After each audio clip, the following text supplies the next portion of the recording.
Good afternoon, everyone. Thank you very, very much for coming.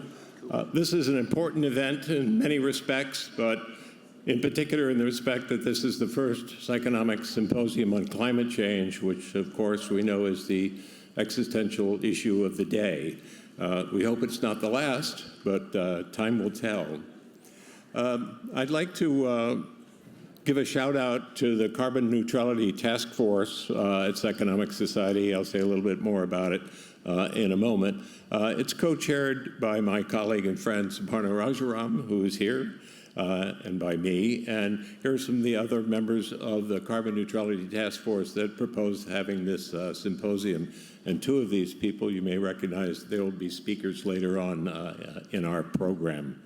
The charge that was given to the Carbon Neutrality Task Force was, first of all, to raise the level of science on the discussion of climate change. What is it that we as cognitive psychologists can contribute to the conversation, but also to help the Psychonomic Society clean up its own carbon footprint. And so both of those are works in progress.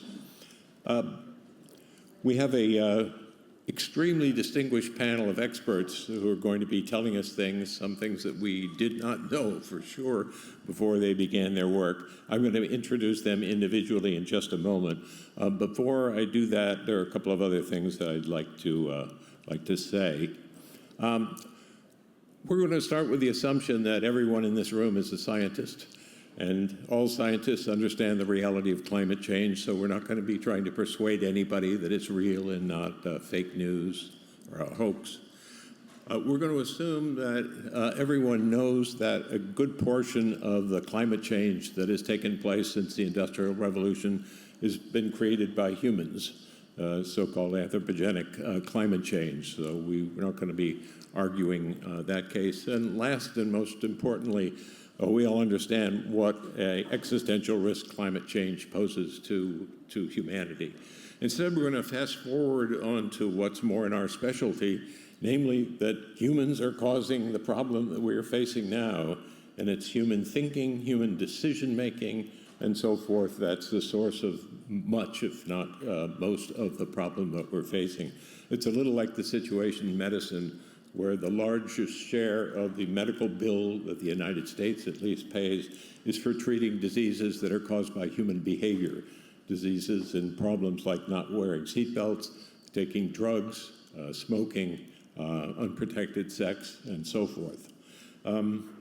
So humans make decisions about what to do in their lives, and with every gallon of gasoline that we burn and every degree of temperature that we dial up on the thermostat, every flight we take, every steak we eat in a restaurant, every building we build from concrete, there are consequences. And many of us, if not most of us, know those consequences. And so the question is, why are we not moving rapidly in a direction that will avert the seemingly oncoming dire consequences? Some hold out hope for government. This background slide is a piece of work by the artist Isaac Calder, 2011, and it's entitled "Politicians Talking About Climate Change." I don't think you need any further caption on that one. Many of us in this room, at least the older ones, first heard about climate change from James Hansen when he testified before Congress in the late 80s, followed rapidly by the New Yorker writer and academic Bill McKibben and his influential article, "The End of Nature." And then Al Gore came along, he was vice president, later Nobel laureate, with the film Inconvenient Truth, followed by many other activists, Greta Thunberg and others. But we don't all know that Plato talked about matters like this. He didn't have instruments for measuring greenhouse gases and so forth, but he did. So did Henry David Thoreau, John Muir. For many of us, it was Rachel Carson's 1962 book, Silent Spring, that got us into environmentalism. Climate change wasn't an issue then, but that's sort of the history of where this comes. In the 1910s, scientists who were not climate scientists, just regular scientists, really started to get worried. They thought that the problem of climate was one that was solvable, might take a while. The Paris Accord in 1915 aimed to solve it by putting a lid on the maximum number of degrees, 1.5 Celsius, that we would allow the Earth's temperature to rise. The United States was one of the signatories to that.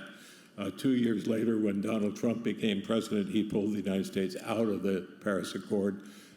4 years after that, Joe Biden put us back into the Paris Accord.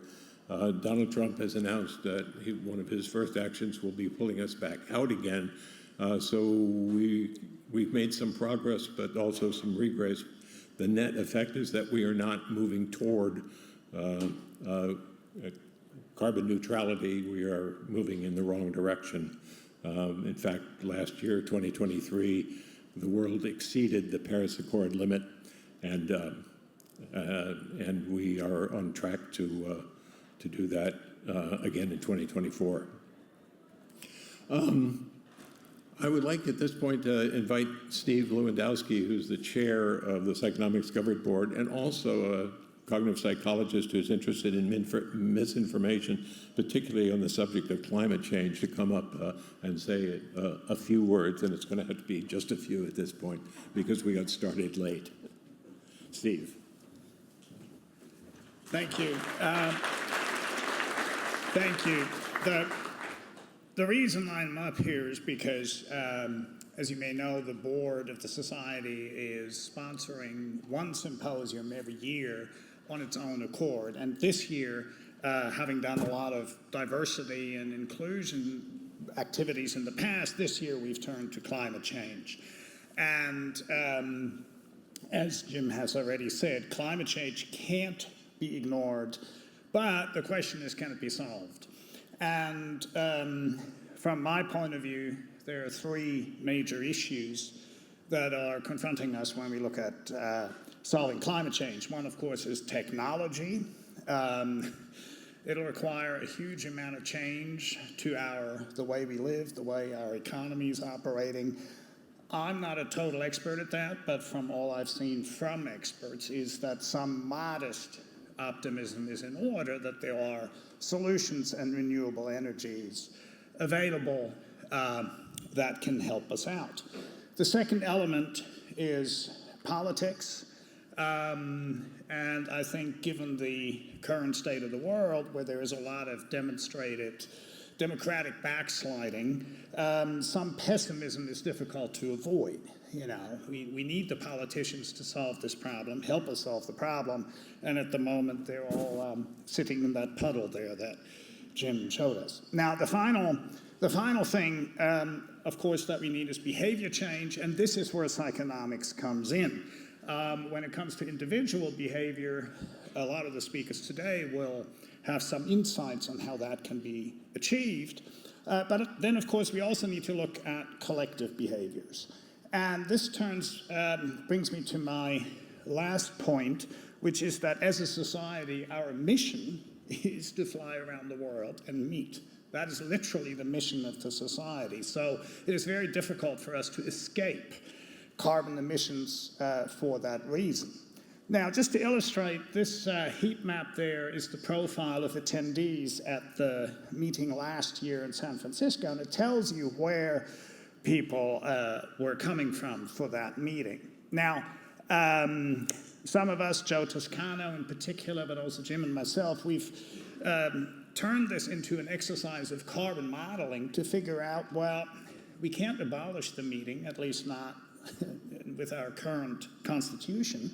However, we can relocate it. And it turns out that these are just illustrative, that the total carbon footprint of our meeting now this year is less than it was in San Francisco, slightly less than it was in Boston 2 years ago.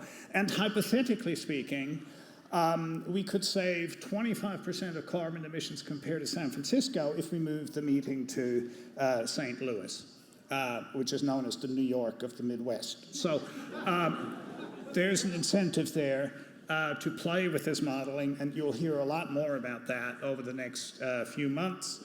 because we'll continue this and work out a way in our future plans to keep our emissions down. That's just a quick report about what the society is doing. And now, back to Jim.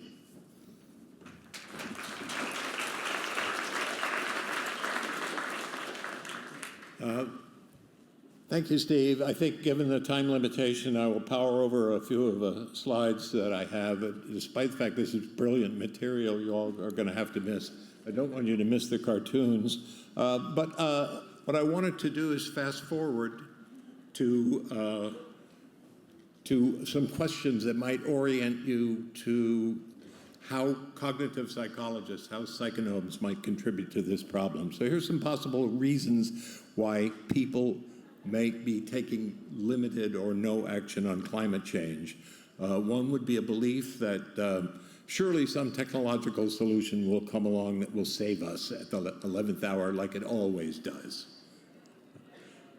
Second is that a conviction that the threat of climate change is far away in space and time, and as a result, as the economists say, it gets discounted. Oh, we'll worry about that later. We've got too many other things to worry about now. Third is the plausible argument, plausible in some respects, that I'm just one person. What difference is it going to make if I walk to this cognitive psychology, economic meeting, as opposed to flying in a jet plane? I'm just one. It's the same argument some people use not to vote. I'm just one vote. I'm not going to make a difference. And despite the fact that that's true, it's also true that if everybody followed that rule, there would be no voters. Fourth, climate change is an overwhelmingly vast problem, too complex to think about. That's honest to God, for some people, that's their reason for not doing anything about climate change. They get a headache thinking about it. I can keep going on. I'll just hit a couple more. I've always lived my life this way. It's hard to change. I don't see many other people concerned. Why should I bother? It's expensive to be eco-friendly. Just to look at what a Tesla costs, and so on. The point that I am trying to make is that it is we in this room, it is cognitive psychologists who are in the best position to determine why people have the perceptions that they do, why they make the decisions that they do, and how they translate those decisions into behavior. And I'm hoping that one consequence of this symposium today is that more of us get fired up to doing research on this, because if we don't, and others don't take action on this, there isn't going to be a psychonomic society 100 years from now, and I'm fairly sure that that's the case. So do please think about that. Do please think about your grandchildren and about the possibility that every action that you don't take now is going to limit the options that are available to your grandchildren. So with no further ado, let me go on to our distinguished set of speakers. Our speakers, I could spend all the remaining time of this symposium just talking about our speakers. Elke is an incredibly distinguished professor at Princeton, member of the National Academy, this, that, and the other. But if I start on singing the praises of everyone here, we'll never get through to the message that all of us want to deliver. So with that, let me just invite Elke Weber to come up and inform us on her latest research.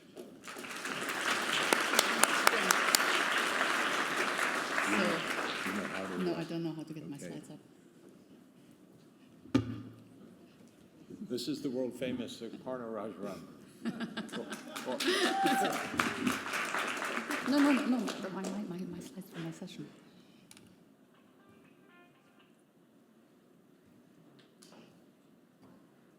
Yeah, there we go.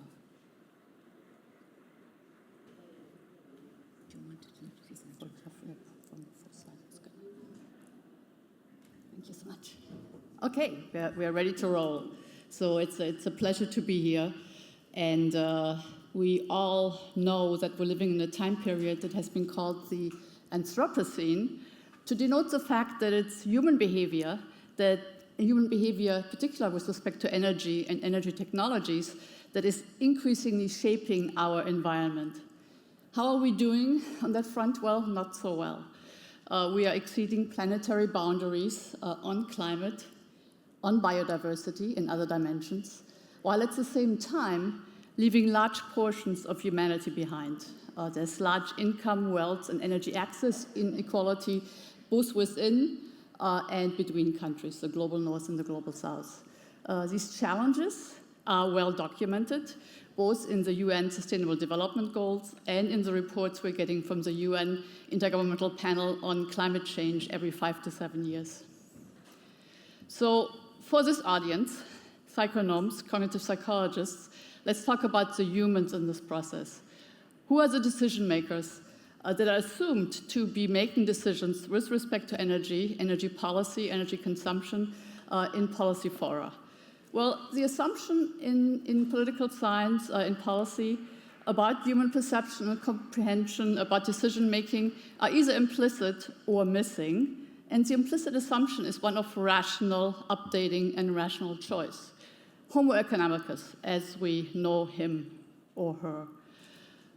Perceptions and comprehensions about what's at stake, what our options are mostly considered ex post for policy implementation, for marketing, when things don't go well. And we're bringing the psychologists to help us say things louder or better.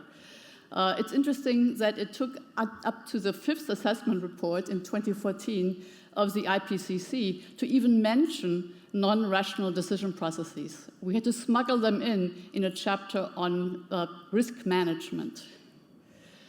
So I oftentimes argue for all hands on deck when it comes to helping sustainability and equity and justice on the climate challenge and other challenges along. And I think the all hands on deck definitely includes cognitive psychologists, you guys in this room. And what I want to argue for the next few minutes is that basic research, which of course is important and which is what most of us are doing here, basic research can be advanced and should be advanced while placing it in the service of addressing societal issues and placing it into real-world contexts. So let me give you an example from myself. I'm going to show you some slides in a few minutes about 2 channels that we identified as influencing worry and action on both COVID and on climate change. The personal experience channel and a partisan or social learning channel. And what I want to argue is that that work was informed very much by earlier multiple strains of basic research that I had been conducting over the years. I'm going to show you some examples from the work on decisions from experience versus decisions from description in risky choice. But also, I will mention in passing work on risk as feelings, the notion that it's not statistics and mobility or mortality statistics that influence us to take action on something. It's feeling that something is out of whack, something needs to be addressed. And then the third line of research that has been informing my work on climate change is work on decision modes that basically has identified the 3 different classes of ways, qualitatively different classes of ways, in which we make decisions that include, of course, calculation-based decisions, including rational choice, or poor brothers of rational choice, but also decisions that we make based on our feelings, emotions, positive or negative emotions, fear or pride, and decisions that follow rules, where the rules incorporate learning of others, sort of over generations and cultures. So let's turn for the example to the decisions from experience versus description. And in the early 2000s, there was a paradox emerging, that sort of the risky decisions that had been modeled by prospect theory show overweighting of rare events and risky decisions. So we buy lottery tickets because we overweight the small, minute probability of a win of $2 million, or these days $100 million. That effect was well established in a very large number of studies. But then at that point in time, there were a series of experiments emerging that actually found underweighting of rare events. So we're not giving enough weight to those small probabilities of either positive or negative consequences. And the question is, what was different in those contexts? Well, what's different at the time, or what was different then, is that the first type of studies were decisions from description, where the outcome distributions are fully described to the respondents. We see them numerically or graphically as pie charts, and you just choose between option A and B. You know exactly what the odds are and what the amounts are that you could win or lose, outcomes or amounts. And those are the decisions that up till then were almost exclusively studied in human choice and predicted by prospect theory.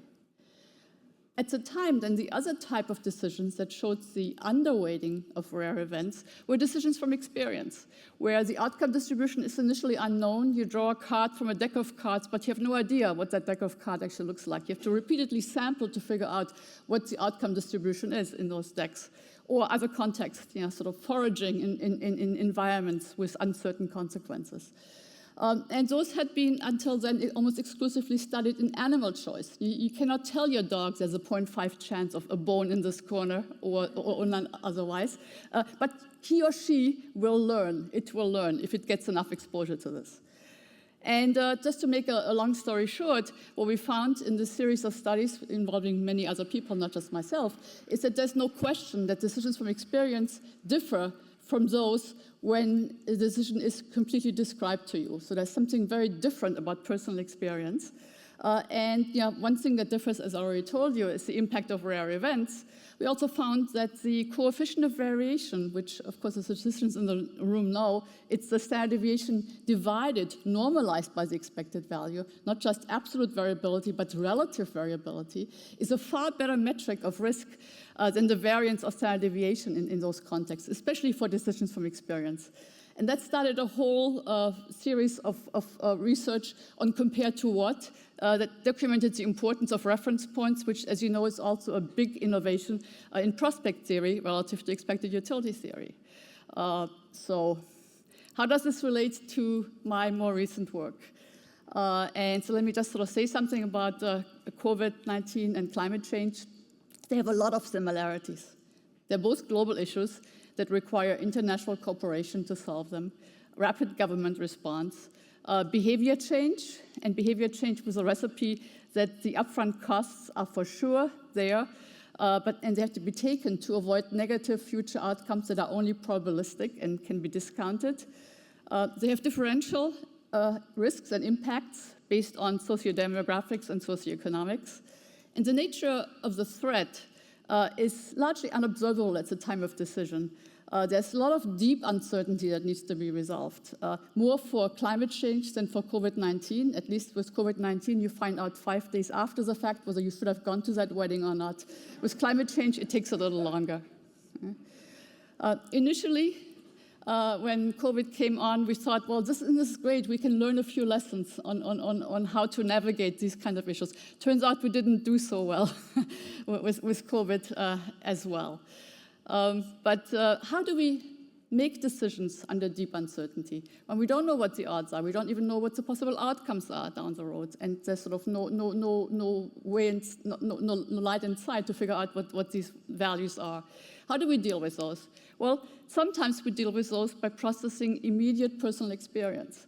Seeing is believing, and it's a very powerful way of learning things. That's how children learn about the world. And what we see, what we experience, is evaluated rationally, but also emotionally, worry triggering action, as we said earlier. The local warming phenomenon with respect to climate change is a good example of that. We know, based on many studies, that people are much more likely to act on climate change, make contributions, believe it's a concern, be worried about it on a hotter than normal day than if temperatures are sort of colder than normal. And so this is the personal experience channel. The other way we deal with it is by bypassing uncertainty by social imitations. We basically adopt the beliefs, attitudes, or actions of trusted others in these situations, and we can call that the partisan channel. So I just want to show you that the study that we conducted starting in the March or April of 2020, representative sample of Americans that we followed for a couple of years. And Sarah Constantino, who will speak later, was one of the co-authors in the study. But the question is, who takes action on climate change and on COVID-19? And as you see on the x-axis is the degree of worry. This is just showing us that it's risk as feelings. The more we worry about both of these issues, red or blue, the more we actually act and do act and anticipate acting. What predicts our worry? There we see it's very much a partisan issue for both issues, climate change on the left, COVID on the right. The Democrats are worrying more than the Republicans. Huge differences. You don't need a statistical test to see those differences. But now the question is, what happens with the experience channel? And what does personal negative experience with either one of those two issues contribute to our perceived worry and therefore also to our perceived action? And as you see, negative experience makes a huge difference for both issues. If we now break this down by political affiliation, we see it makes the hugest difference, the biggest difference for the Republicans who are not expecting this to happen. With Cola Wagner in action, the more surprising something is, the more will we update our beliefs. And so let me sort of say that this suggests that the personal experience channel dominates the partisan channel. And so that to some extent is good news. But of course, as we know in psychology, there are always multiple phenomena at play. And the other thing that's bad about exceeding experience of negative consequences, extreme weather, it becomes a new normal. We also adapt in other ways. So George Miller basically admonished us in 1969 to give psychology away in his presidential address at the APA. Turns out that the provision of realistic models of human cognition, not Homo economicus, but Homo sapiens, us, humans, to policy audiences is not so easy. There's an overabundance of theories and insights, and what we need is to identify and communicate relevant bodies of psychological theory, because they don't want to hear everything we have to say. They just want to hear what's relevant to their enterprise. And so I'm running out of time, so I just want to say, Sarah Constantino and two ecologists from the Stockholm Resilience Center got together, and we basically tried to systematize psychological theories. And so came up with 4 types of category of theories with constraints, cognitive constraints, that put behavior in context, that look at dynamics and not just static behavior, and the multiplicity of processes that we can use, decision modes. We classified which theories identified what components of the decision-making process. And so if somebody in a fishery in the Caribbean sort of observes more cooperation in a public goods game than expected based on economic theory, rational choice, and thinks that that is actually the function of the social and biophysical environment that changes these people's valuations and perceptions of the consequences of action, they can go to our table and look up those 3 categories, which theory actually maps sort of on all 3 of them, and find out they should be looking at the social norms literature. This is work in action in progress, and so we have a website, a living website that I all encourage you all to look at. And so in closing, let me ask the question, can cognitive psychology and behavioral solutions save the world? And my answer is not single-handedly. But I want to argue that major contributions can be made and need to be made. So you really have an obligation in a way sort of to make your contribution.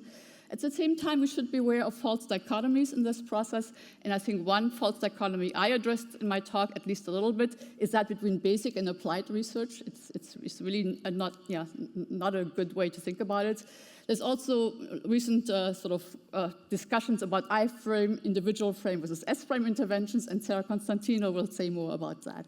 So let me just thank you for your scarce attention.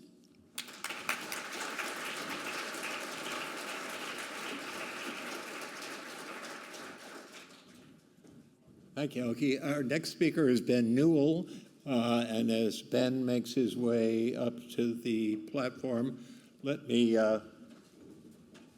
point out the burden that Ben bears here. Ben is representing the entire Southern Hemisphere. Ben is a professor at University of New South Wales, so he's here visiting us all the way from Sydney.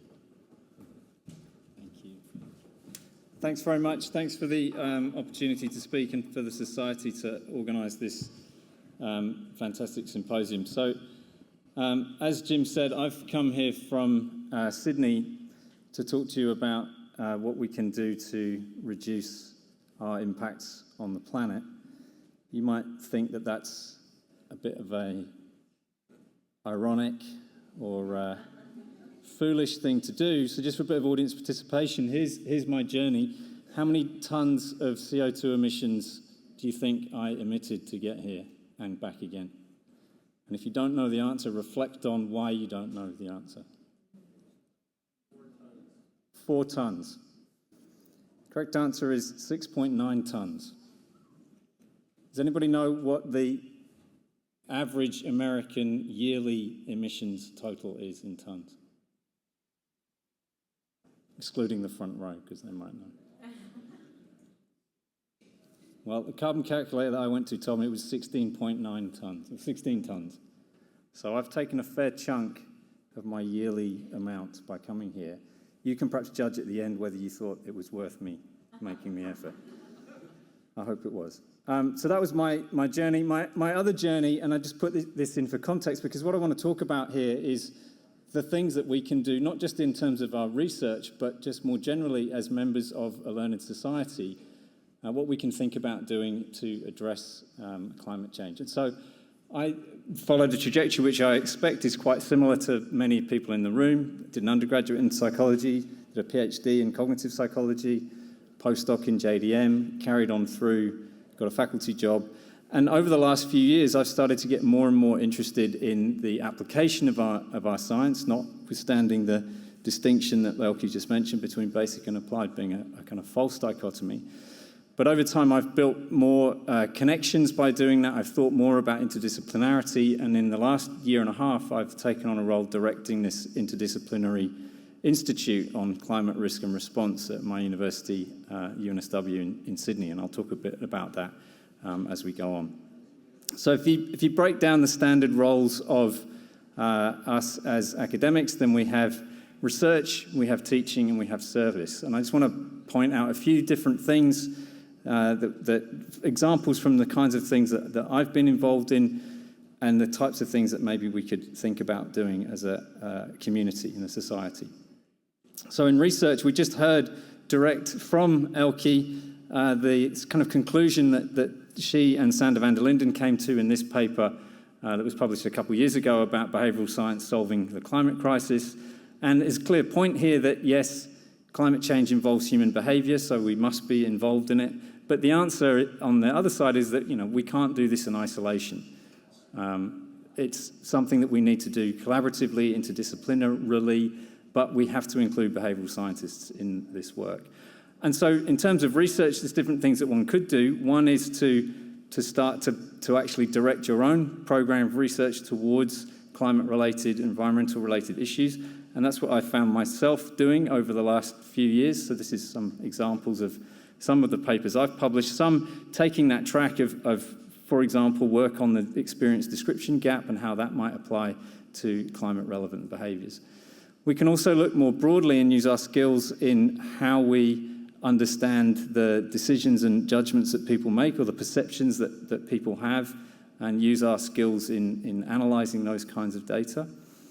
A recent project I just wanted to highlight is one that a current postdoc of mine, Omid Ghassemi's been running, looking at trust that people have in scientists and climate scientists and the gap between those two. And you can see here with some notable exceptions, in most places, scientists are trusted more than climate scientists, and that's an interesting issue for us to research. Why is that? What's the basis for that? What's some things that we can do to try and unpack that? Some of you would probably predict that it might be something to do with polarization, political polarization, orientation, and that's indeed what seems to come out in the data. So here are just some of the predictors, and you can see that political orientation is a strong predictor of that gap between trust in climate sciences versus trust in science more generally. I find these questions fundamentally interesting and things that we have the skills to drill down to and think about. Building from this kind of research, we can also go give the psychology away, as Elke was pointing out from George Miller. And one way to do that is to publicise our work or report on it.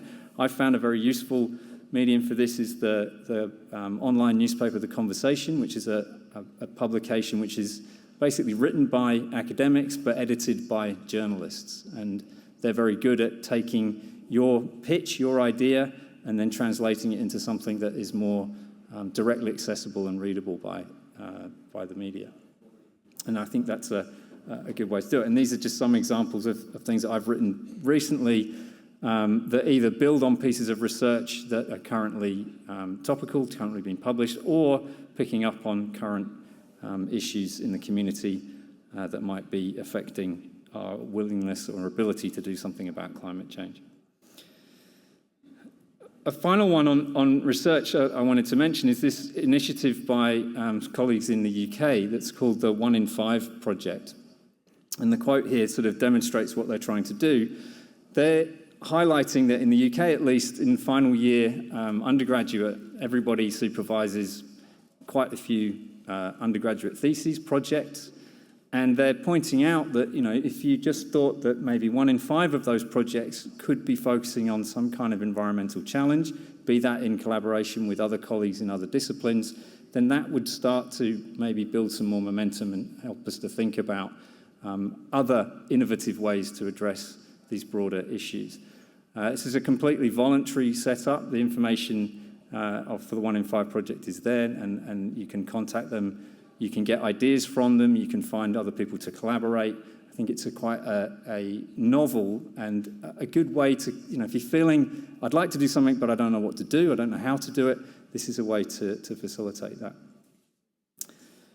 Turning to teaching, I think that from my experience, the courses that I've taught at an undergraduate level, the students are not usually thinking how psychological science, behavioural science might relate to climate or environmental issues more broadly. So over the last couple of years, I've put together a course. We have a course called a capstone course, which is the course that all the undergraduates have to do before they can graduate with their degree in psychology. And I tried to build this course with a view to thinking about how psychological science can be applied to more general societal issues, climate being one of them, but other issues as well. And the way that the course is structured is that we take papers mainly from this journal, Psychological Science in the Public Interest, which I'm sure many of you are aware of, which publishes very long-form articles that review lots of topics that have broad societal relevance, so things like vaccines, things like misinformation, things like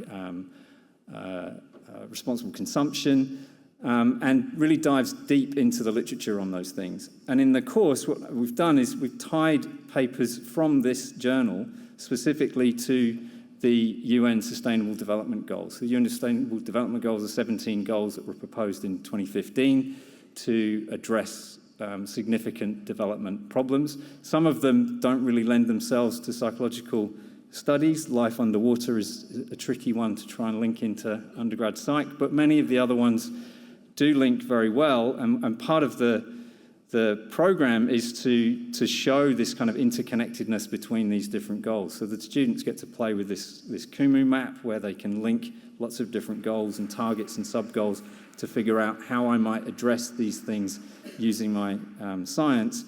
And the course has been very well received. So this is an example of some of the research questions that we get them to look at in the different projects linked to the particular goals. So we might have one on the climate action goals, SDG 13, that's linked to misinformation about climate change. We might have one on health that's linked to vaccine uptake. And you can see from these quotes from student surveys that it had really opened up a different horizon for them to think about how to use their studies and apply it to societal problems. And I think this is something which lots of us could do in different ways in our own courses. Turning to service. So one of the obvious things that I've been involved in the service is this carbon task force that we've set up in Psychonomic Society, the Carbon Neutrality Task Force, which came about just as COVID was starting. And the initial conversations we had were about the possibility for having more hybrid access or online access for accessibility reasons just as much as environmental reasons at the start. And then I think because COVID hit and we all had to deal with these online hybrid meetings very rapidly, some of them didn't go very well. I think that's become a bit of a hard sell, and there's been a big rebound. I know in my own university, the carbon footprint from flights has been going up and up and is now above the levels that it was at before the pandemic in terms of academic travel. So I think we all want to come and meet again, but I think it could be time to start thinking about where are these models where we can have less of a footprint, and the data that Steve showed us at the start is very relevant to that. Another part of this discussion with the task force has led to learning from other learned societies. So psychonomic societies, I'm sure you're not surprised to learn, is not the only society that's grappling with these issues and thinking about how can they either advocate or how can they work with members of their own societies to do something about either their own carbon footprint or the relevance of work that they can take to reduce emissions. And so just last month, we had a joint meeting with the members from a few other societies that you can see listed here, mostly in the UK at this point, who are already working on ways to reduce emissions, ways to improve their kind of logistics and their conference-related activities, and indeed have events like this at their own conferences, have some sort of climate-related themed events, which has been very good.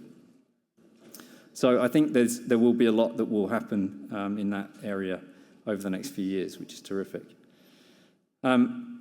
Going back to what I mentioned at the start with this institute that I'm now directing, so this was an initiative, and I'm sure many of your own home institutions will have similar initiatives like this, but this was an initiative that we took to the university and pitched as a desire to have interdisciplinary, cross-faculty approaches to the climate problem. And so this is an institute that sits across the Faculty of Science, the Faculty of Business, and the Faculty of Law and Justice, and brings together academics in those areas to focus specifically on climate risk and response broadly construed. And sitting, as I sit as the director, I'm trying to kind of infuse that behavioural lens across all of those different disciplines and way that we can bring people together. And again, it seems to have been working successfully. And what's really heartening about it is seeing junior academics and PhD students who are learning from each other's disciplines about how they approach this problem. And really, there's some fantastic cross-fertilization of ideas that are happening there.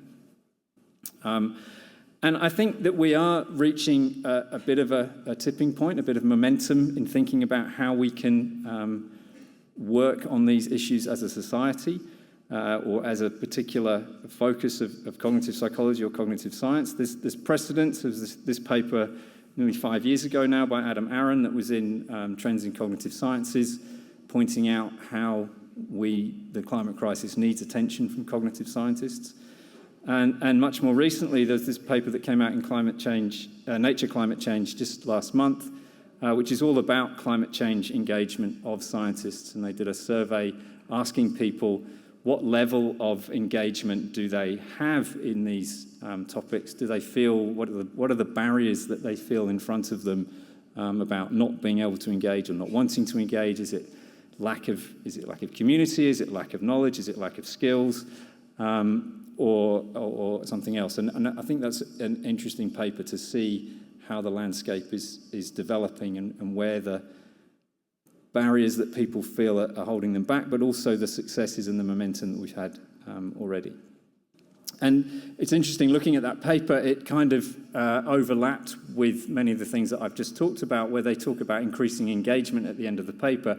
It lists the kind of things that we are have just been going through in this discussion. So having things like climate-themed events at conferences, I think this is a great initiative. I hope it will continue. Teaching courses or integrating information into our courses on planetary emergencies. Addressing somewhat unfounded concerns about impacts of advocacy. I haven't got time to talk about this, but there is work looking at people's concern about being advocates, but it not translating into actual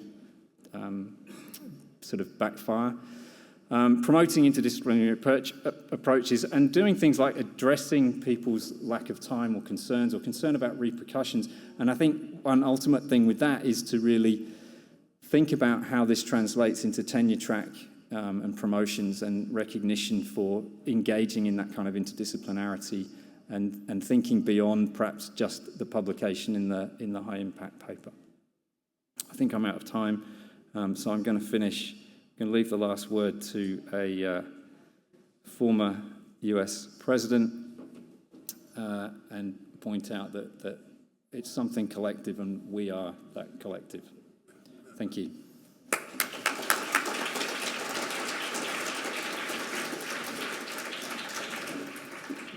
Thank you very much, Ben.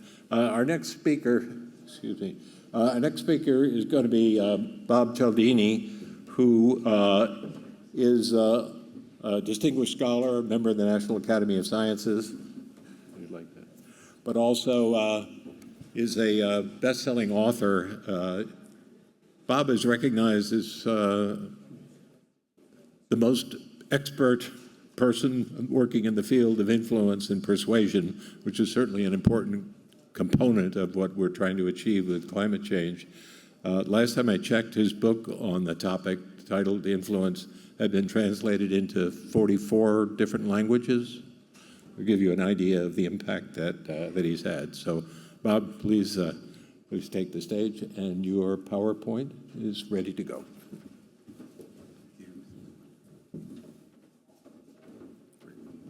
Well, thank you very much. I'm very happy to be with you. As you can tell from the title of my presentation, I want to talk about behavior change. And for most of my professional life, I've studied psychological factors that lead people to say yes to requests. And today I want to concentrate on one of those factors, evidence of what others are doing or have been doing in the situation. There's an academic label for this general kind of evidence. It's called the descriptive social norm. It has to do with this factor. What are other people around me doing in this situation, which reduces their uncertainty about what they should do in that situation. And there's a lot of uncertainty in the world these days. And so descriptive social norms motivate us by providing social, not empirical or logical evidence of what is likely to be adaptive or feasible action in a particular situation. And I think we need to recognize the extent to which that's important, that there's a social dimension. We focus, as academics, we focus on logical implications. We focus on empirical evidence. There's another dimension that we give short shrift to, and I want to talk about that. So the power of the descriptive norm to guide behavior is amplified under two conditions. When observers see the referent others as many in number and comparable in circumstances to the communicator, the recipient of that message. And then what happens is that those people to the side, they come and join the group, right? With a team led by my colleague Wes Schultz, and along with our graduate students at the time, we decided to see if perceived descriptive norms could influence homeowners' decisions to reduce their household energy consumption.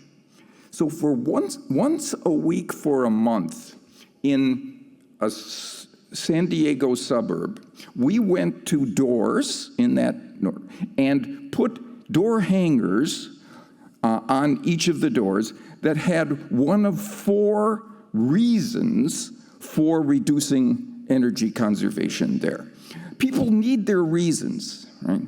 The interesting question is, which reason will be most effective? So 3 of the reasons involved common rationales for saving energy. First of all, it will help the planet, right? It will help the planet survive. A second message was, it's the socially responsible thing to do. We sent that message on some of the cards. A third was the most popular of all. It will save you money. It's in your economic best interests to reduce your energy consumption. Your power bill will be lower.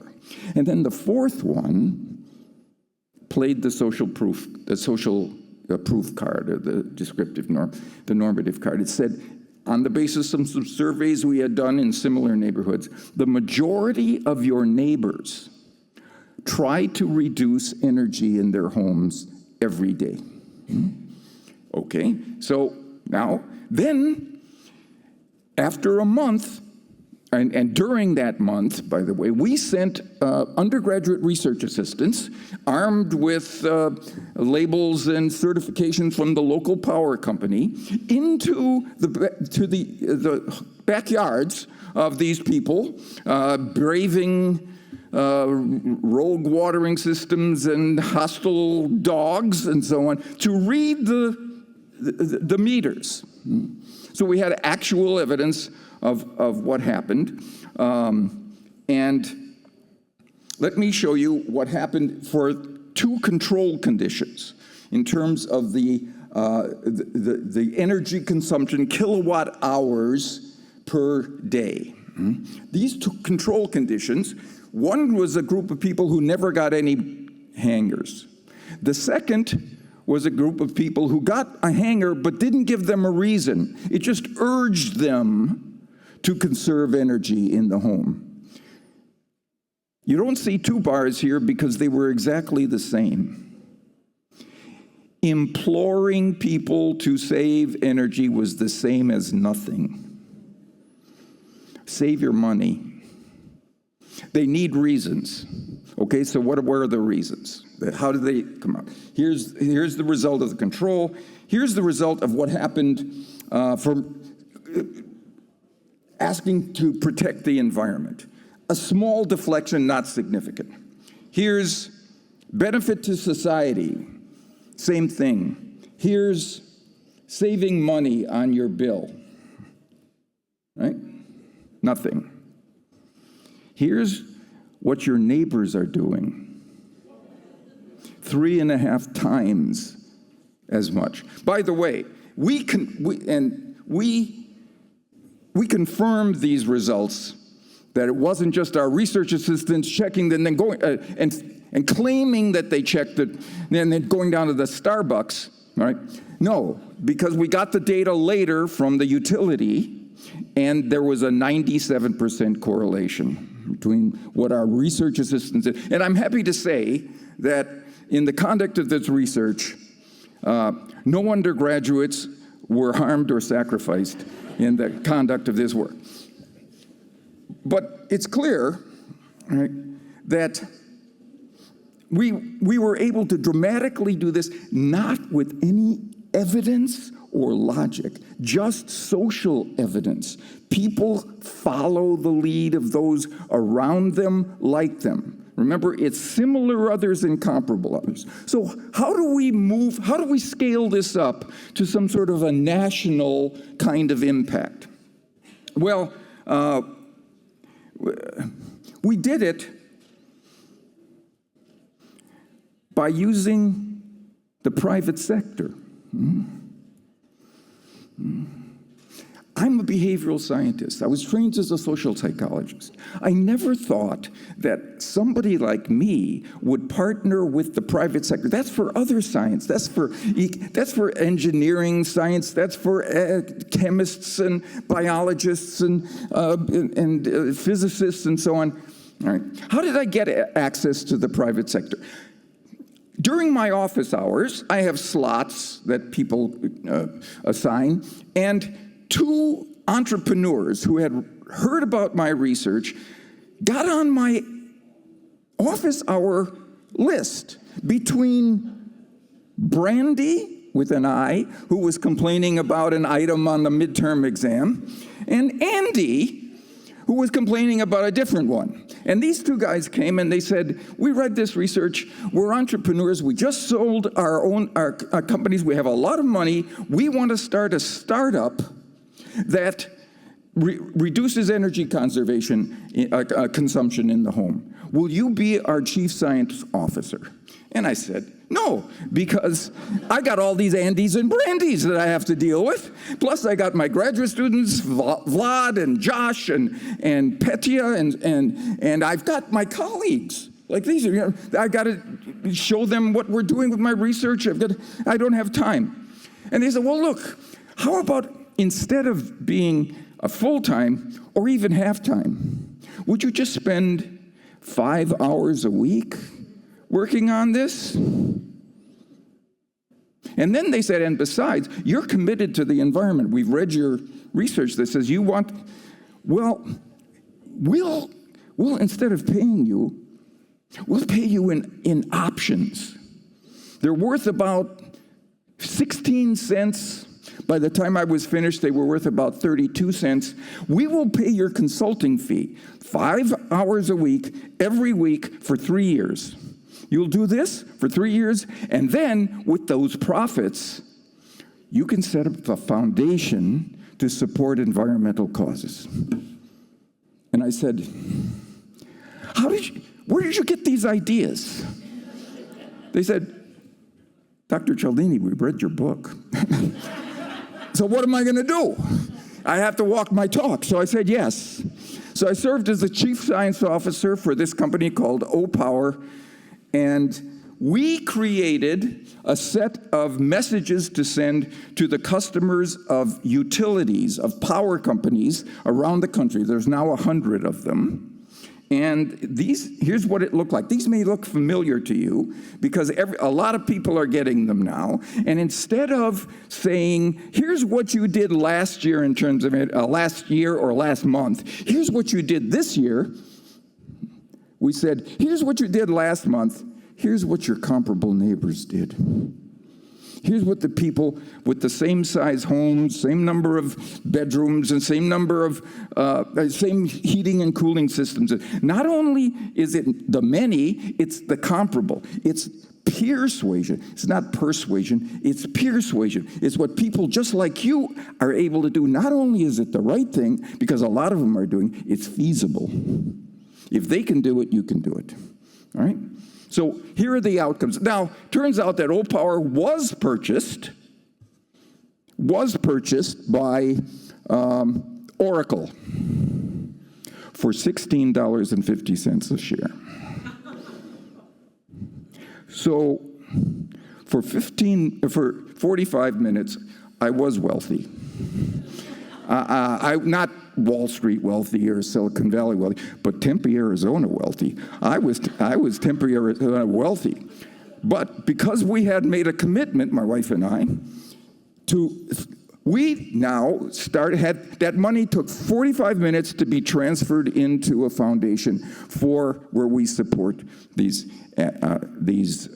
activities. So let me tell you that after 10 years, now we can't get the data anymore because Oracle isn't giving it to us. But until then, in 10 years, here's what the consequence of sending these messages that simply describe what those around you, like you, are doing, and some of them are better than you, right? Much better than you. And where we get any movement at all, it's from the people who were below the norm, who were not conserving energy. They're the ones who moved up to the norm. So here are the outcomes. We're presently saving $700 million a year in utility bill amounts. Every year in this country, we save 700. Now, let's get to the energy savings. We've saved more than 23 trillion watts per hour of electricity from being expended in 10 years. Now, here's the one I'm proudest of. Saved 36 billion pounds of carbon dioxide from entering our atmosphere. Pounds of a gas. 36. So we're talking about how much it took to get here flying. 36 billion pounds? I just did it in my head. It's like 18 million tons. Or I don't know, 180,000. It's small compared to the amount of money you got. So how did this happen? How did we go from hanging door hangers on doorknobs in San Diego to something like this, where we were actually able to scale this up to a natural? It never would have been possible inside any university I've been associated with. We do not have the wherewithal. You know what the private sector has? It has sales teams. It has marketing teams. It has co-creation teams. It has relationship managers for clients. The government doesn't have that. And the government works so slowly and inconsistently, and they're governed by political issues. I never thought I would say this. I never thought that I would be somebody who says, okay, we've got a big problem, and a lot of the problem is due to the private sector. They're causing us to expend energy. Let's use the private sector against them. Let's use the people who have the same tools, have the same motivation, have the same intent to defeat the problem that other private sector organizations engender in us. With that, I'll thank you for your kind attention.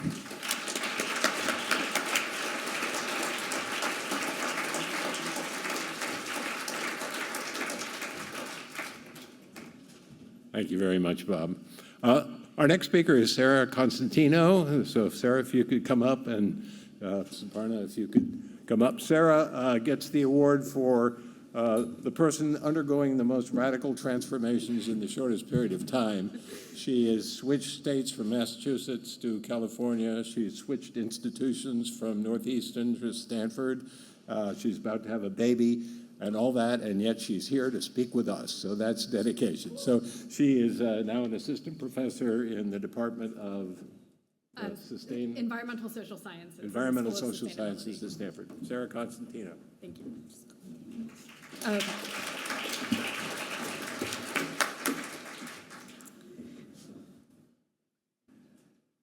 Okay. Thank you. So those are difficult talks to follow, and I might have to skip through a few slides, so two warnings in advance. I'm going to present some work that begins to bridge the individual and the dichotomy between individual and systems-level climate action, or structural climate action, that Elke alluded to at the end of her talk. So a lot of my work focuses on how to transition our world from one that currently looks more like the one on the left to one that looks more like the one on the right. And so how do we do this quickly? How do we do this equitably?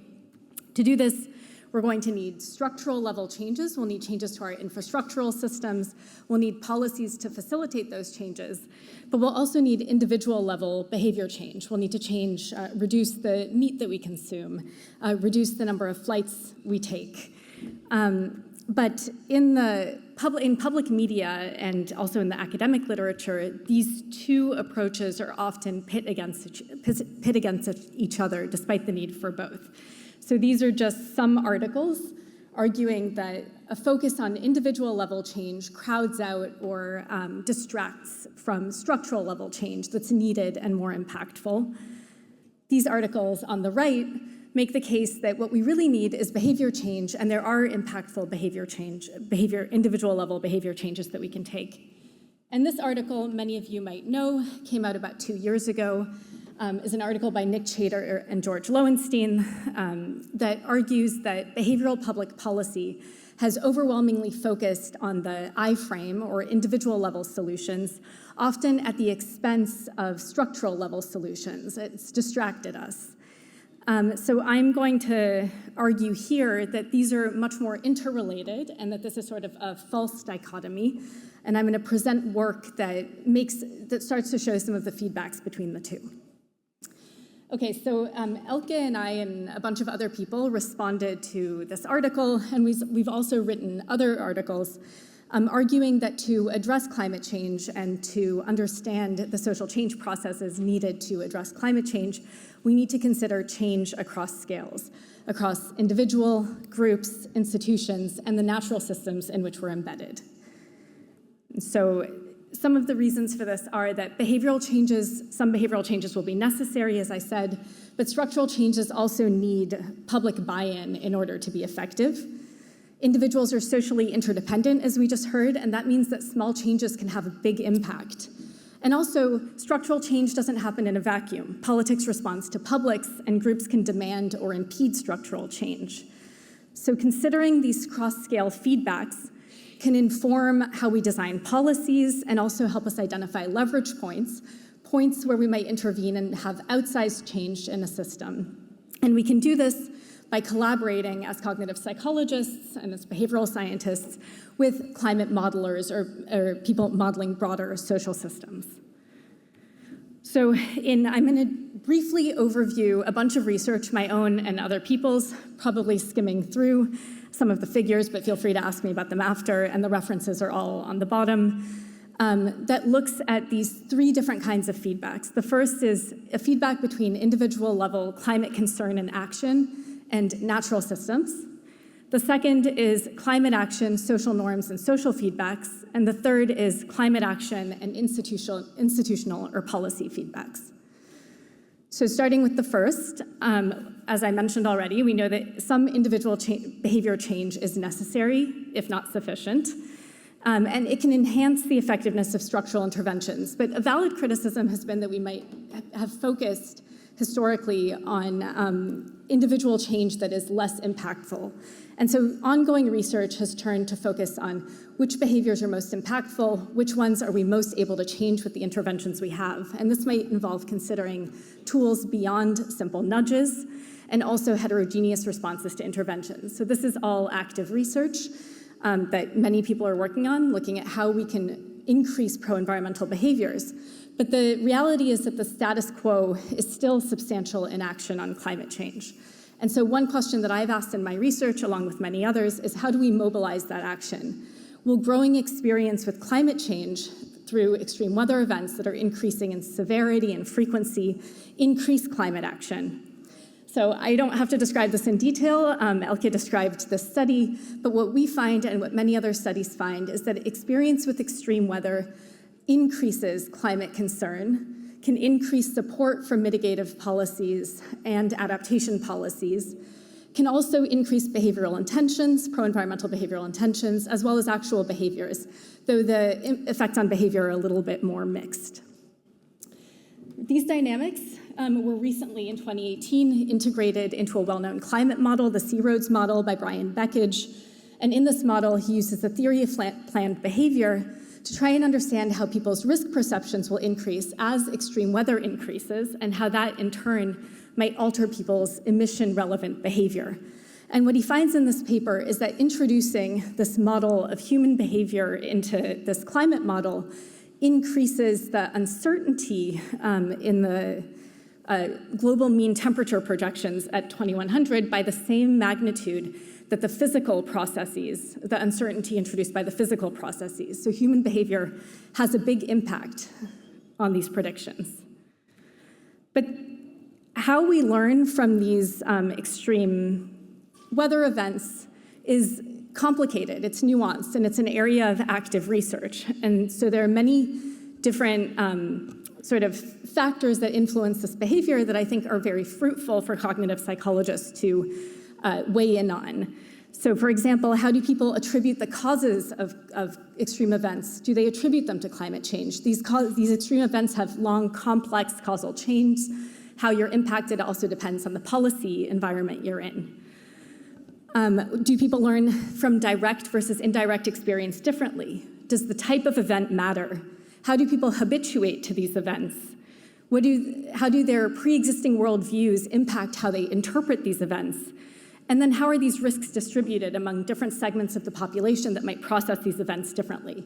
I'm not going to describe these figures, but this is all ongoing active work where I think cognitive psychology has a lot to say.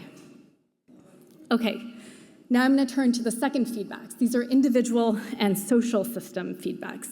So as we just heard, we know that individual behavior is shaped by the social context in which people are embedded. And this tendency to conform or coordinate with those around us can create inertia because you're conforming to the status quo, the social norms that you see around you. But it can also be an engine of rapid change. As certain groups or people in the population start to change their behaviors, this can lead others to change as well. And this is what has been called social tipping, and it's something that the climate change literature has picked up on recently, in part because it offers this optimism that small interventions or a committed minority has the power to change the norms in a broader group. And that's what this study here showed. This is a study by Damon Santola. It's a lab experiment using a coordination experiment, but it basically showed that a 25% committed minority under certain conditions is enough to tip a population from one norm to another. In work with Vitor Vasconcelos, Simon Levin, also Elke Weber, we showed that the adoption of social norm, the mask adoption across countries, the difference in mask adoption controlling for the risk of COVID can't be explained just by the level of risk or number of COVID deaths in a particular country, but requires these social feedbacks to explain the inertia initially in the uptake of masks, the speed at which masks were adopted, and the relative stickiness across different countries in how masks were adopted. So depending on whether the country's tighter, where social norms are more important, or looser, where norms are less important, we find very different patterns that could be explained by the importance of these the relative importance of these social norms. And so this sounds really promising, but it's not the case that this rapid social change always happens. And there are many mundane conditions that can interfere with these kinds of processes. And this is something that I've been looking at across a bunch of different studies. I'm not going to present this in detail because it's kind of a complicated study. This is one of several showing factors that can interrupt the social norm change. So in this study, this is a group game. It's a coordination game where people can coordinate on two, we call them norms. These are conventions in a game. These are neutral options, and we let the group sort of settle on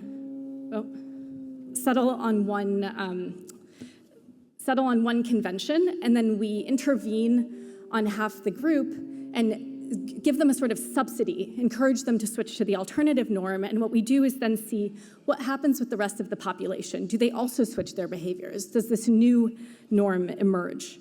And what we find is that it does, but this process is interrupted by a very trivial change to the experiment, by just changing the labels on the buttons that they're pressing, nothing related to the game. If you now have to press a label that refers to an outgroup identity, and you cue these sort of very strong political identities among partisans, you see that a new norm no longer emerges after the intervention. People instead persist on the old norm and leave money on the table. So this is one of many different factors that can explain when these rapid social change processes happen and when they don't. So this is also an area of active research. Okay, another thing that comes up in the social norms literature is that people conform to the norms around them, but many of these norms might be systematically misperceived. This is what the literature is referred to as pluralistic ignorance. And this can create a climate of silence, what Nathan Geiger has called a climate of silence. People might not speak about the things that they care about when they perceive those to be counter-normative. So this is a figure from a paper that Elke, Breik Sparkman, Nathan Geiger wrote that showed that people underestimate not only behavioral norms, which there's evidence of that as well, but also people's support for climate policies and their level of climate worry. And so in ongoing work, we've been looking at what processes sustain these systematic misperceptions. Are there cognitive biases? Is it motivated cognition? We've also been looking at what kinds of interventions might render these norms visible and allow people to sort of correct or update these misperceptions. Okay. The third feedback I'm going to talk about are individual and institutional or policy feedbacks. So people can respond to policies, but they can also resist them. Recently, the Biden administration passed the Inflation Reduction Act. This is the single largest piece of climate legislation passed in the United States. And in this piece of legislation, there's a lot of money to expand our renewable energy infrastructure. There was a recent survey just this past year of renewable energy developers, solar and wind developers, that found that 1/3 of wind and solar siting applications have been canceled in the past 5 years. And of those that haven't been canceled, half are experiencing substantial delays. And this has resulted in sunk costs of around $10 million in the past 5 years, and projected to be many more if these delays continue. And one of the primary reasons that these developers cite for these delays is the community opposition to these projects. And so these policies might be introduced, these structural level changes, but without community level buy-in, it's very hard for these changes then to take hold. And without other approaches like stronger community efforts at community engagement, and also policy design that considers both the costs to communities and how to compensate those costs, or the sequencing or timing of different interventions. These individual level interventions can also increase the effectiveness of structural level interventions. So another measure in the IRA is for electric vehicle manufacturing and charging stations. But without also addressing individual concerns around electric vehicles, this isn't going to lead to the adoptions that are expected or that it's intended to create. Structural interventions can also create or leverage social norm change. And so this is a figure from a paper by Rupert Koronen that tries to describe the rapid uptake of biking in Copenhagen in the 90s. And what they find is that there were policies introduced in new bike lane infrastructures, but by considering the policies alone, these sort of structural level interventions, they weren't able to explain the rate of adoption that they saw, the rate or speed of adoption. To explain those rates, that rate and speed of adoption, they had to take into account also these social feedbacks and psychological behavioral aspects as well. And then finally, people can demand structural change. So like I said, these structural changes don't happen in a vacuum, and governments and businesses are accountable to their constituents. So public preferences, people make their preferences visible through the way they vote, through petitions they sign, through social movements, and this can influence elite decisions, both political actors and decisions of businesses. But these climate actions aren't widespread, so you can take my word for it. In a general population sample, we see that these kinds of actions are quite rare. And this can lead to misperceptions of public preferences by elites. And so running a very similar study to the one that Greg Sparkman and Elke ran, we find that local elected officials underestimate the climate policy preferences of their own constituents. We also find that discussions with constituents can increase their view that their constituents support those policies, as well as local environmental protests, pro-environmental protests, and other public collective advocacy actions. So how can we stimulate these actions if they're not so common? In a mega study that we just wrapped up, we crowdsourced many different interventions from experts aimed at increasing these kinds of collective advocacy behaviors. We had these rated by an advisory board, and we then tested these to see if they increased public awareness advocacy, political advocacy, and financial advocacy. And we find that they were, by and large, pretty effective. They were less effective for conservatives, which isn't surprising, but they were uniquely effective for collective advocacy. They were not the same interventions that are effective for increasing pro-environmental lifestyle behaviors. Okay, so the final part of this individual institutional feedbacks that I wanted to mention is that policies have direct effects on individual and collective behaviors, but they also have indirect effects through their expressive functions. So policies themselves can signal social norms. They can signal behaviors or opinions that are common or approved of in a group, and this can lead people to rapidly update or correct these community-wide misperceptions of norms that I mentioned earlier. So in a recent study, we show that this is the case when you give people information about recent climate policy. This increases their perception of the climate-related norms in the population in question, but only when the institution is perceived to be legitimate or accountable to the public. So that's the sort of mechanism by which that happens. And this type of feedback has also now been included in one of these climate models, and also constrains the predictions, the temperature projections that are expected. Okay, so just to conclude, theories of human behavior are important to understand how people make sense of and respond not just to climate change, extreme weather events, but also climate policy. And when human behavior is considered as part of a complex system with cross-scale feedbacks, the importance of bridging these individual and structural systems level change becomes very evident.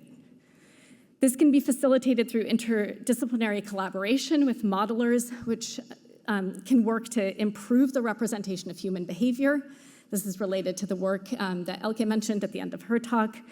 Allows us to test theories and can lead to new theory development as well. And this integrated view can highlight these potential leverage points, or also points where there might be dampening effects, where we might not see the change that we expect. Thank you.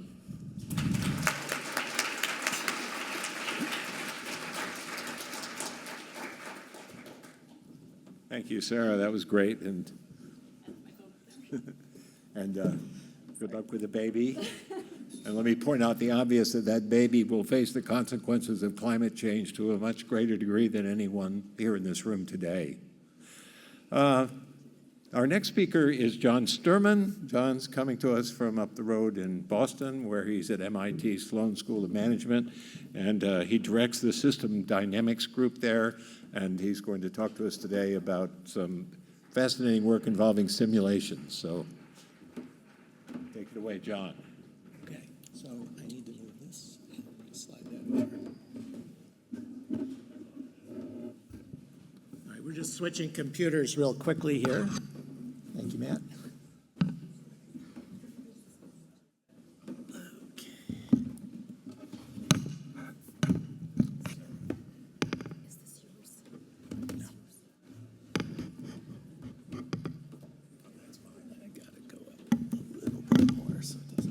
Okay, how are we doing? All right, so, yeah, that's not what I want. I need to switch the monitor. Yeah, I got to set up the show differently. That's it. So, or we can mirror. There's a way to switch it. We can, if you open the show. Yeah. Okay, sorry. Thank you. Okay. And we're going to mouse over. You have to mouse. Can you see on the other display? no, I can help you if you like. on the other one. There you go. Swap displays. The two arrows. Third one. Got it. I did an hour-long session like this morning at 6 a.m. for a group of senior executives in Italy by Zoom from the hotel, and I had the opposite screen set up. Okay, so we're going to talk about interactive simulations to make a difference on this issue, building on all of the work that you've just heard about and that of many more. So here's the argument in brief. You've heard a lot of this. You know a lot of this. So I'm going to focus on the third bullet down. It's not just politicization, polarization, ideology, and strong emotions that determine the gap between what the science tells us we must urgently do and what the public is thinking, doing, and feeling. It's that our mental models about complex dynamic systems like the climate are very lousy. And this is a thread of literature in dynamic decision-making that's somewhat orthogonal to a lot of the other research in judgment and decision-making. In particular, humans are extremely bad at understanding feedback processes, stocks and flows or accumulations, time delays, and nonlinearities. But people can learn these principles. The question is how. And I think you all know that the transmission model of learning, I'm going to tell you what is true based on the science, doesn't work. And the information deficit model, you're just ignorant, let me tell you the facts, is just decisively false. So what is our approach? Our approach is to use interactive simulations. I'm going to have you all in 10 minutes solve the climate crisis to illustrate. But first, the bad news. So let's talk about why people don't understand accumulation, or what we call bathtub dynamics. So this is an old study I did from Science back in 2008 with my former doctoral student, Linda Booth Sweeney. We gave a large sample of people a very simple task based on the information in the summary for policymakers of the then current IPCC assessment. The summary for policymakers. That is, of course, the document that policymakers are supposed to be able to read and understand, not the scientific details. So a very simple task. Top graph says, here's the history of atmospheric CO2 concentrations, been rising, and then going forward, this is an old study, so from the year 2000, we would like it to stabilize. Now, your job is, based on the bottom graph, where what you see is the history of greenhouse gas emissions and an estimate of the flux of carbon being removed from the atmosphere by the biosphere and the oceans. And so the first thing you have to do is estimate what you think future removals are going to be. Now, we don't expect our subjects to be climate experts, so they draw whatever they draw. But given that, what would emissions have to be in order to stabilize CO2 concentrations in the atmosphere by 2100? This is a very simple accumulation problem. All you have to do is think about it like filling a bathtub. And this was in Nat Geo in 2009, illustrating this idea. So the amount of carbon in the atmosphere you can think of as like the amount of water in a big bathtub. It's filled up by our emissions through the faucet, and it's drained by CO2 being removed from the atmosphere by photosynthesis, the biomass, and the oceans. So, based on that, here is what one subject drew. This person said, I don't really know what's going on with net removal. I'm going to assume it's just going to stay constant. Now, that's not true, but it's fine for this purpose. Now, I'm a professor in a business school, so I'm going to cold call people. So, Steve Lewandowski, what do emissions have to do in order to stabilize? Go to zero. Well, they have to fall. So what this subject did was they said, all we have to do is stabilize emissions, and then the concentration will stabilize. What they're doing is pattern matching. They assume that if the input to the system, emissions, stabilizes, so will the output, the concentration. That's not true for accumulations. The correct answer, you're close, Steve, is emissions have to fall until they equal the removals. If you have a bathtub and you fill it faster than it's draining, the amount of water in the tub's going to continually rise until it overflows and destroys your home. So in order to be correct, it has to look like that. Emissions have to fall. Now,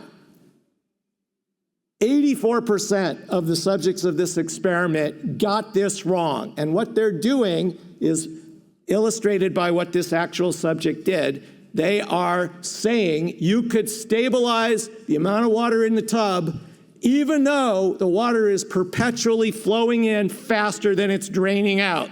That's obviously wrong.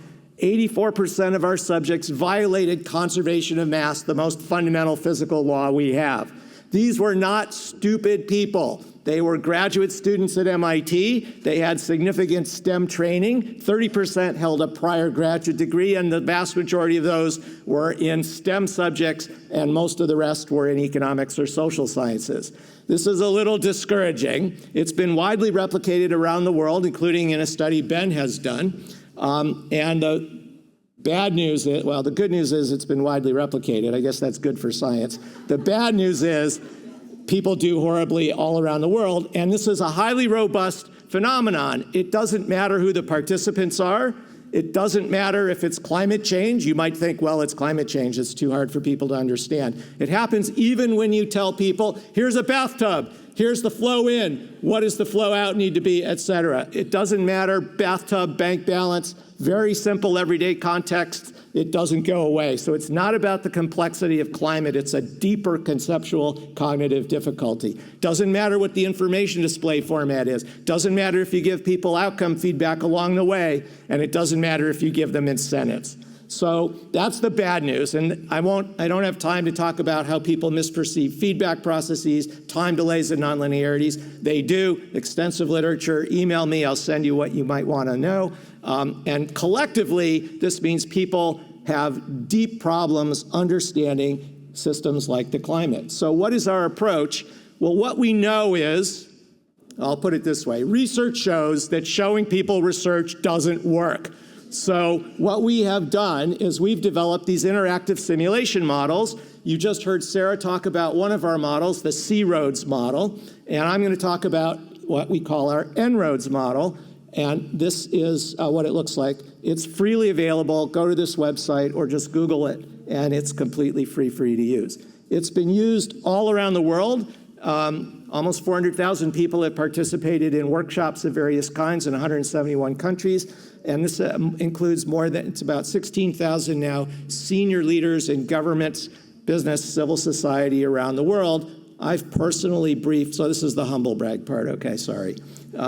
I've personally briefed, I think 37 US senators, 150 members of the House, several members of the president's cabinet, counterparts of theirs in other governments in the UK, the European Commission, India, Japan, et cetera, and you can see some pictures of not just me, but many of our partners carrying out these interactive briefings. So that's enough on slides. Let's go to the simulation. So here is the simulation. It's free. It's running in an ordinary browser. It's available in 20 languages and is widely used in all of these. If you see a language you think we need, you let me know. And I don't have time to explain the details, but it's fully documented. You can examine every equation and challenge us, and we always start our presentations by saying all simulations are imperfect, so challenge us.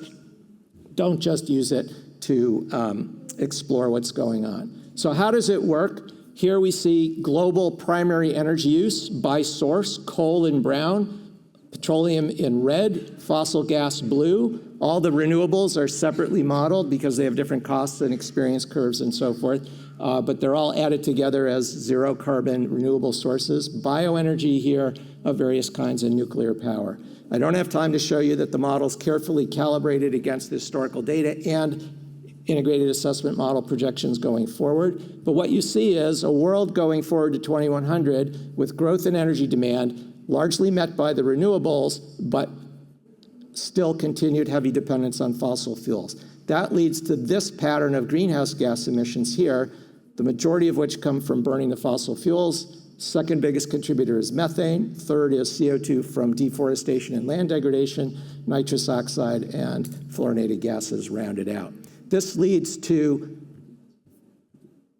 breaching the 2-degree threshold of the Paris Agreement by mid-century, and then 3.3 C, 6 Fahrenheit of warming by 2100, and it would keep going. The consequences of that would be nothing short of catastrophic for humanity. And we model all the impacts of climate change that we can credibly constrain with the peer-reviewed evidence. Things like PM 2.5 emissions, things like declines in crop yields as a result of warming. This is a big deal in a world where we're expecting 2.1 billion more people by 2100. Sea level rise, extreme heat, et cetera. And you can see this is sea level rise in London by 2050. Here's days of extreme heat, 2000 going forward to 2100 for the United States. You can see how bad that's going to get. Okay, so in the next couple of minutes, how would we solve the climate crisis? Well, we never tell anybody what to do. We only ask them what they would like to try. So, coming back to this, we have like 2 minutes. So what would you like to try? What do you think is a high leverage action that could address climate change? And you've got a lot of choices down here. Just somebody shout something out. Carbon pricing, great. That is not the first one that the business people go to or the members of Congress, but let's try it. Let's try a level of, I don't know. Let's try about $75 a ton. Whoops, $75 per ton. That is just about what the European trading system is trading at as of this morning. That has a huge impact. Phased in over 10 years, we went from 3.3 to 2.8. So this is how it would work. We would continue to take your suggestions, explore what works and what doesn't. Many things that people are very keen on don't work in time, or actually make things worse. So I don't have time to do that live properly with you, but people typically will end up with something that looks a little bit like this: lots of energy efficiency, some nature-based solutions, cut agricultural emissions, reduce deforestation, reduce waste and leakage. There's 2 degrees, and then with a higher carbon price, there's 1.9. Congratulations, you've created a much safer world. Now, in the last couple seconds here, let me show you what the impact of all of this is. So instead of showing you the many academic studies that we've done showing the impact, instead let me show you what happens when you use this, in this case in educational settings. But we also have evaluated this for senior executives and policymakers. So this, let me go back to the show. This is a group of MBAs at the MIT Sloan School of Management participating in a role play of the global climate negotiations. You might be China, you might be the US, you might be the fossil fuel industry, you're the Greta Thunberg group, and they have to negotiate face to face, and then we test out whatever their potential agreements are live in the model and give them that immediate feedback. And at the bottom right, you can see the evaluations from the students compared to the other leadership and ethics program that they have during that same week. And, well, it came out pretty well. I'll show you a couple more real quick. One of my colleagues, Juliette Rooney-Varga at UMass Lowell, went to the Cambridge Rindge and Latin High School. This is a socioeconomically diverse urban high school in Cambridge, public school, and she ran a little experiment. This is the control group. She gave a typical lecture that you'd find in climate curricula in high schools. And, well, I don't even know if you're going to be able to hear the sound, but it doesn't really matter. It doesn't matter what she's saying. The question is there any learning happening in this room? And it's obvious that the answer is no. So that's the control condition. Then the treatment condition is the students did that interactive role-play negotiation exercise like I just showed you for the MBAs. And the gentleman on the right in the red hoodie is playing the President of the United States, and the others are the leaders of other countries. They're trying to persuade the U.S. to kick $50 billion in for loss damage and emissions mitigation. And again, you don't really have to hear what's going on. It's pretty sophisticated, but you can tell there's some serious negotiating. And in addition to learning about the climate, they're learning public speaking, they're learning negotiation, and they're super motivated. Last August, with the endorsement of MIT's new president, Sally Kornbluth, right here, I ran this for the incoming freshman class at MIT. This is 1,100 people. We had multiple sessions because we can't fit them all in one room. They all had a chance not to hear a lecture from me, but to use the model in small groups and come up with their own ideas of how to solve this problem. What this does is it energizes people. The results of the formal academic evaluations are that this not only helps people understand the causes and consequences of climate change better, but it creates a greater sense of urgency, the urgency of action right now, starting today, and greater hope and the sense of agency that what they do matters. And that's a big deal, because a lot of these young people, and I'm sure you have the same experience, they come in, they're discouraged, they're pessimistic. In many cases, they're even depressed about the future that we older folks are leaving for them. They come away from this kind of experience energized to get out there and take action. Thank you very much.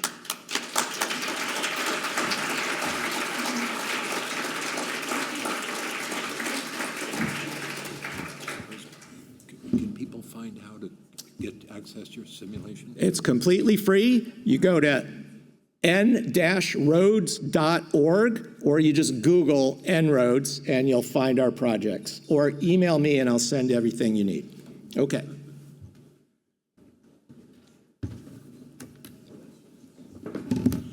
Thank you very much, John. Our final speaker is a very special speaker. It's Morten Ann Kurzbacher. I assume most of you know. She's not just a She has not just one endowed chair at University of Wisconsin-Madison, but two. She's a fabulous researcher, but she's also an extraordinary teacher who has innovated in the field of remote learning to a degree that very few other psychologists have. And she's also been a wonderful leader of groups, not just Psychonomic Society, where she served on the board, but she was president of APS and has done everything else. She's also fearless. She agreed to stand up here in front of everyone and summarize what we've just heard over the last hour and 45 minutes. So take it away, Morton. Thank you so much. I actually thought Jim was going to mention something, which is today is my birthday. I know. I've had the pleasure of spending my birthday with other psychonomes several times over the past 40 years, starting with spending my 30th birthday with psychonomes in Boston in 1985, continuing with my 36th, my 42nd, my 49th, my 54th, and even my 65th when we were meeting virtually because of the pandemic. And that was also the year that I was honored to receive the Clifford T. Morgan Distinguished Leadership Award from the Society. So I am very indebted to the Society. And you know, psychonomes are a good group to spend one's birthday with because they're clever and they're creative, and as we heard today, many are really fun. Psychonomic scientists are also well poised to help tackle the urgent crisis of climate change.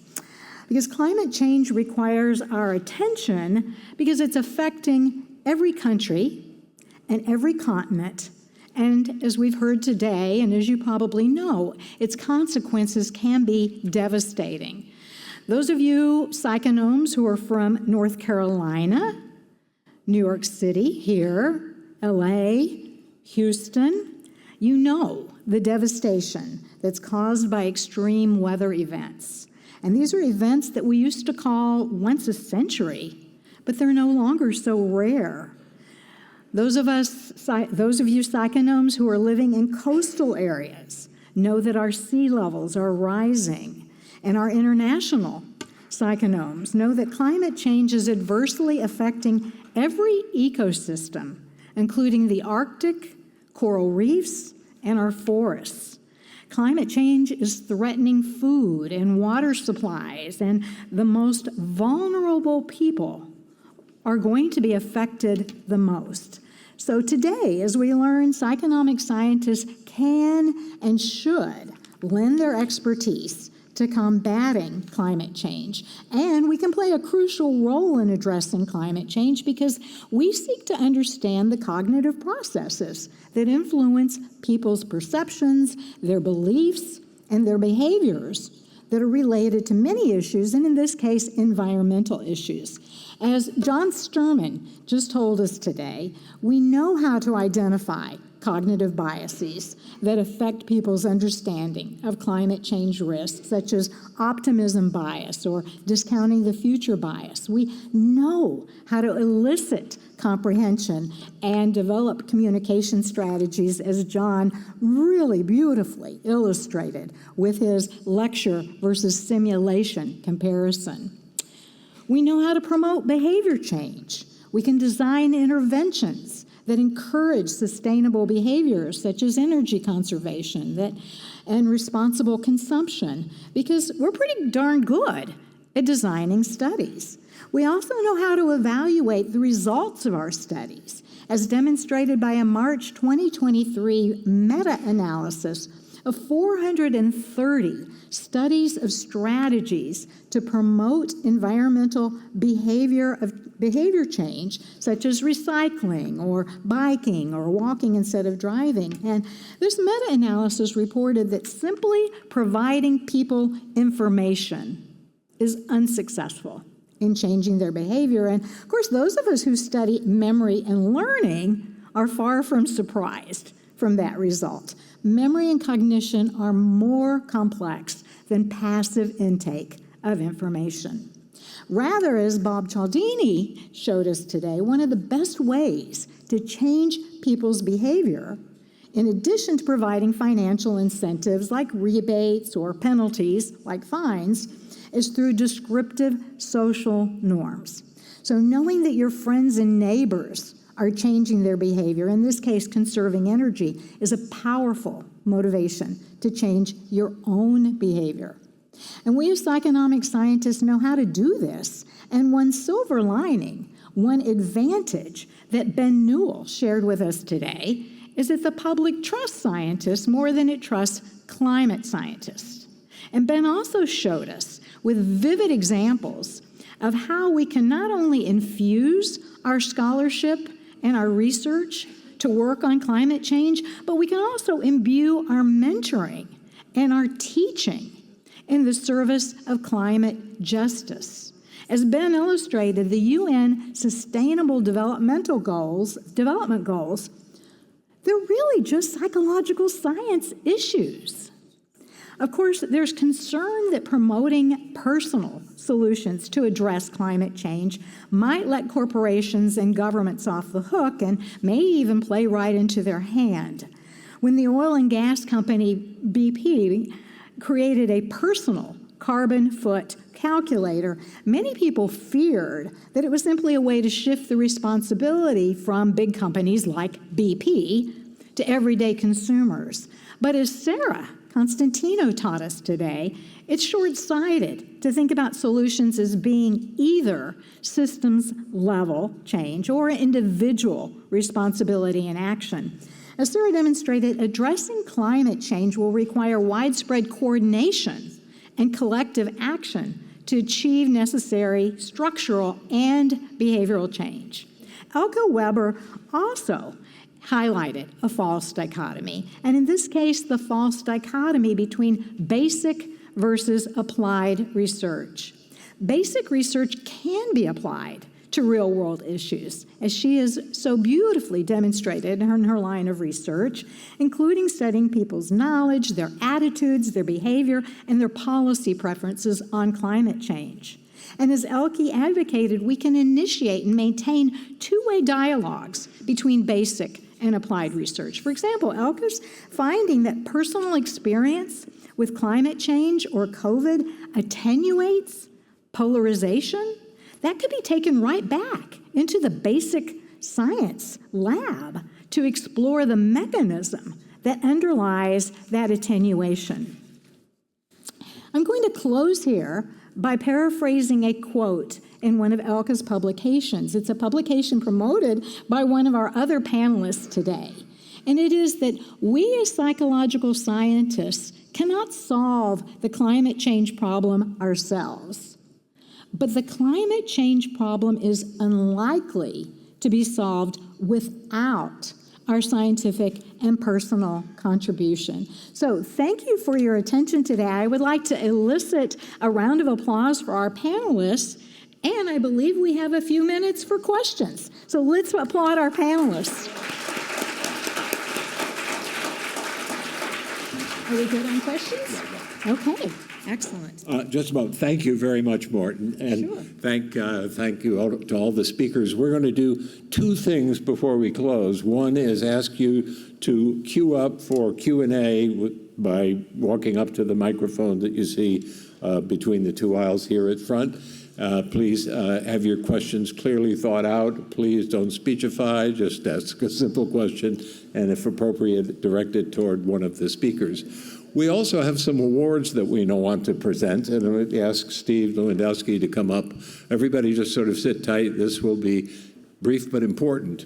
The governing board approved a recommendation from the Carbon Neutrality Task Force to award prizes to the attendees of the conference who practice the most effective or innovative methods of reducing their carbon footprint. And Steve is here to announce the winners of said awards. Thanks, Jim. Well, the winners are on this slide. Congratulations to all of them. Well done. Round of applause for them. Now, we announced the winners through the app, or at least, yes, about 25 minutes ago. You should have got the notice through the app. And I emailed them and told them that we will be awarding their certificates here. So if any of you are in the room, if you could just come up, then we will hand, very good. We have at least one person, maybe two. Fantastic.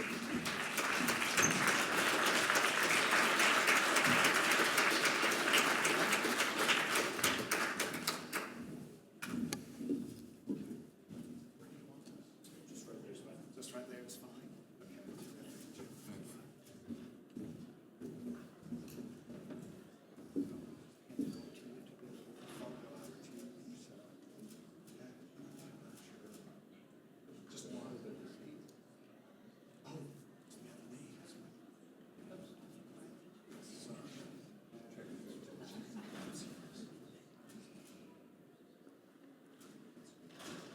We've never done this before. I know you can probably tell.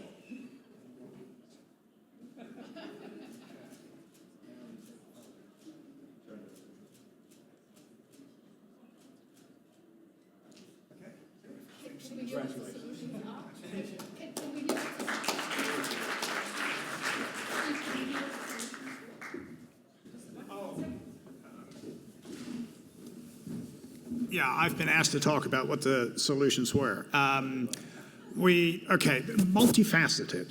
So I think, and of course now I can't remember who said what, but somebody drove from Florida with an electric car, number one. Number two, there was a lot of emphasis, that surprised us, on food and how to reduce food waste by going to restaurants, family restaurants, where you share portions. Apparently, I didn't even know they existed. Sorry, I'm totally, out of that loop. And things like bringing your own containers. So if you have leftover food, you can take it home.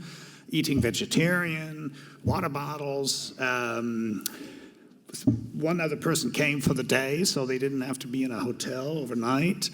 And the list goes on. So it was a huge number of things, and taking the train instead of flying wherever possible, and et cetera, et cetera. Did I miss anything? You were there? No. But it was really quite innovative, especially the emphasis on all the food thing. I was surprised by that, but very interesting.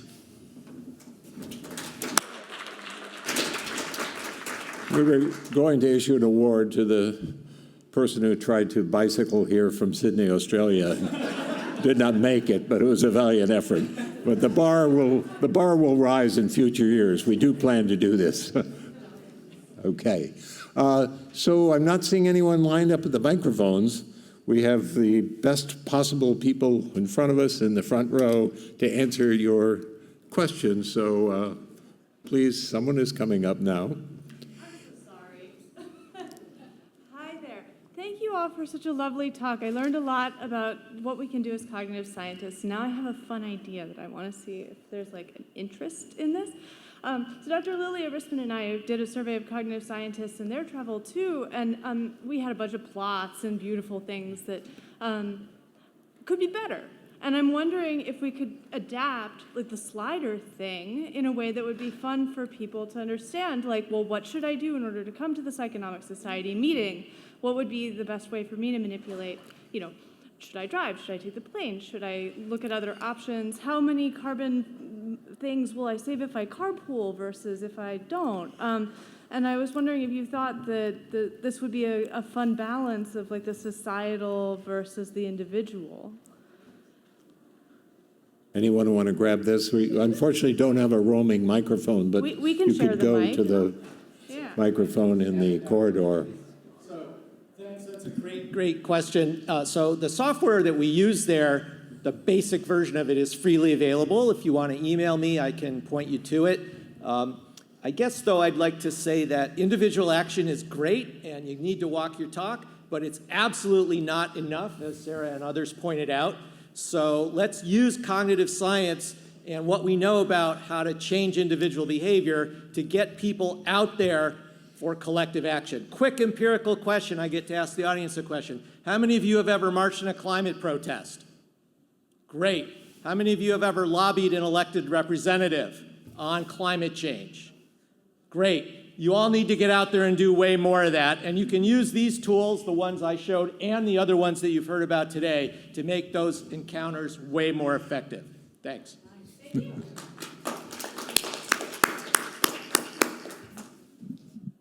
Hi. So humans act about danger when danger is imminent. And I could see it with COVID. I happened to be at the French-Italian border in mid-March 2020. It was total panic in Italy, and virtually nothing happened in France. And it was like 3 days before complete explosion of number of cases and diagnosis. So I'm thinking, how close does climate change has to be in order for us to react, to think it's really coming? And how can we increase this perception of imminentness of the danger? Sir Panarajaram has just made a suggestion that those of you who have suggestions like what we heard in the first question, I was unable to follow your second question, but email me if you'd like to be active in working with the Psychonomic Society to take these ideas and try to convert them from ideas into action. But a response to this question? Anyone want to give it a try? Sarah. I don't know if I should respond this way or this way, I guess this way. I'm just going to mention two interesting findings that I think relate to your question. So in some recent work, we're finding that proximity is more complicated than, it's not just the case that more proximal events necessarily make you more concerned in the moment or lead to greater action in the moment. We're actually finding, in work with Elke, in a study on hurricane experience, that those who are most proximal, who then don't feel that they maybe got away without being as impacted, but are right in the area where there was a hurricane, are less likely to support climate policies or to report behavioral intentions related to adaptive action. So I think it's a more nuanced relationship. We're finding similar effects with wildfires as well, proximity to wildfires in a different study. So I think that question of what kind of experience mobilizes this kind of action is more nuanced than just proximity, geographic proximity.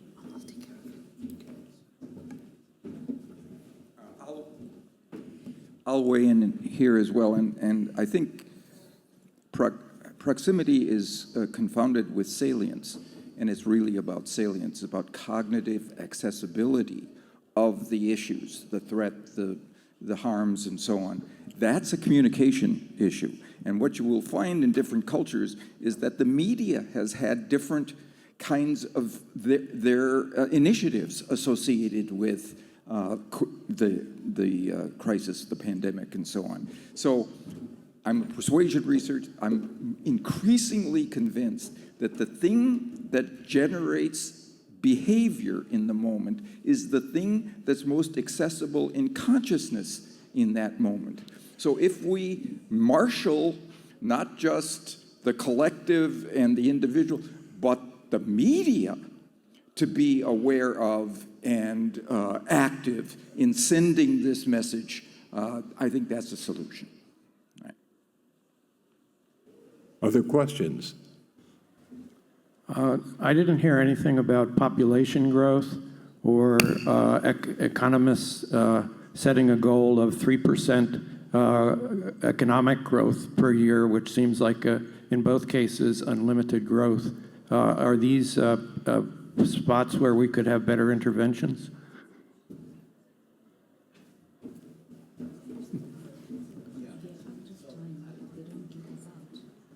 So there's absolutely no constituency to deliberately lower economic growth, although it's obvious that nothing real can grow forever on a finite planet, and the evidence is that we're already beyond the limits of what our planet can sustainably support. But although we have that as a slider in our simulation, it's not plausible. Nobody goes there. Population, the best way to reduce population growth is to empower women and girls, especially in developing nations, with healthcare, with education, with economic freedom. These are important things to do in their own right and critical to a number of the SDGs that you heard about. But It takes a long time for those things to take effect because of the inertia in the population distribution, and where it would have the most impact are in the developing countries where carbon footprints are the smallest today. So try it in our sim, but I think what you'll discover is it's a good thing to do in its own right. It's not a big impact on climate change. You have another question? I was wondering if the simulation approach has been or could be used to draw more kind of concrete connections to people's own communities, like to project the risk of certain types of climate-related incidents in particular geographical areas, or is that just, is it too hard to make more specific predictions in that way? So we do have more granular impacts than I could show you. You can look at temperature change anywhere in the world. You can look at wildfire risk, et cetera, et cetera. We only add impacts where there's a peer-reviewed evidence base that allows us to constrain what the model can show. However, what I think is even more important is simulation doesn't have to be computer simulation. It can be role plays. It can be walking in other people's shoes, going down to Asheville, North Carolina, where a lot of the people on my team live, and talking to them and figuring out what's going on. That kind of simulated experience can bring the impacts of climate change into the here and now. The fact of the matter is, going back to the last 2 questions ago, by the time the impacts of climate change are so big, so pervasive, so salient, and so obviously connected to climate change that it changes people's behavior finally, it's going to be too effing late. And so simulation is essential to bring all of that into the here and now. And one way to do that with hope is through what my colleague Beth Sawin calls multi-solving, and she runs what she calls the Multi-Solving Institute up in Vermont. You can Google them, and the idea is what actions can we take that can mitigate emissions, but also lead to other positive social goods, like good jobs, more resilience, more social justice and equity. Check that out. She has a new book that's just come out on that topic. Thank you.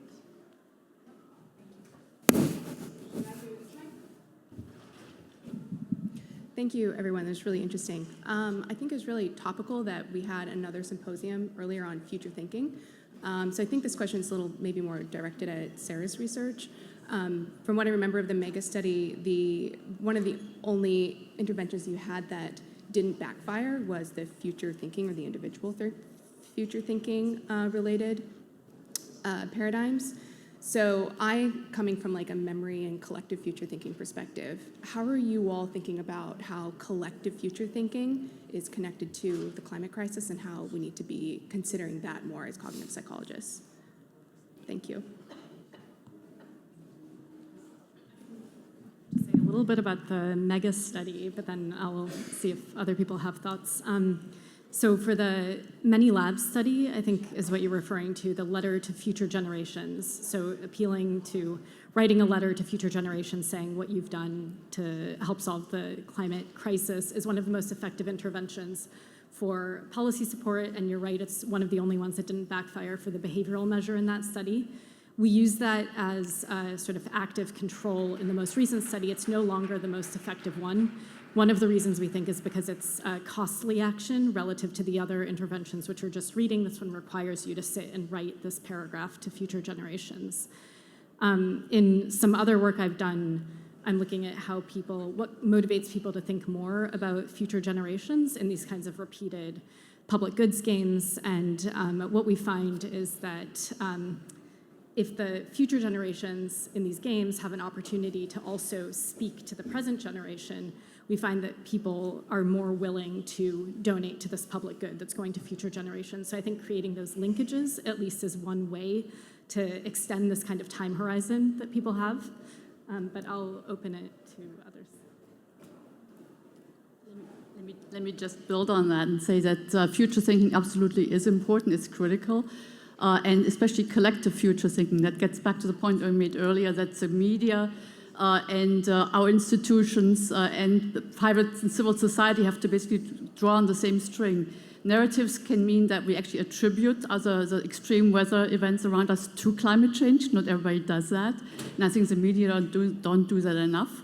I think also the arts and culture has a huge role to play, and there's this whole genre of cli-fi, basically science fiction that sort of gets us into the future with climate change. And authors like Kim Stanley Robinson do a wonderful job to tie together what we can do in terms of political and technological and economic and social initiatives to get us to a future that might not be a utopia, but it's a lot nicer than it currently looks.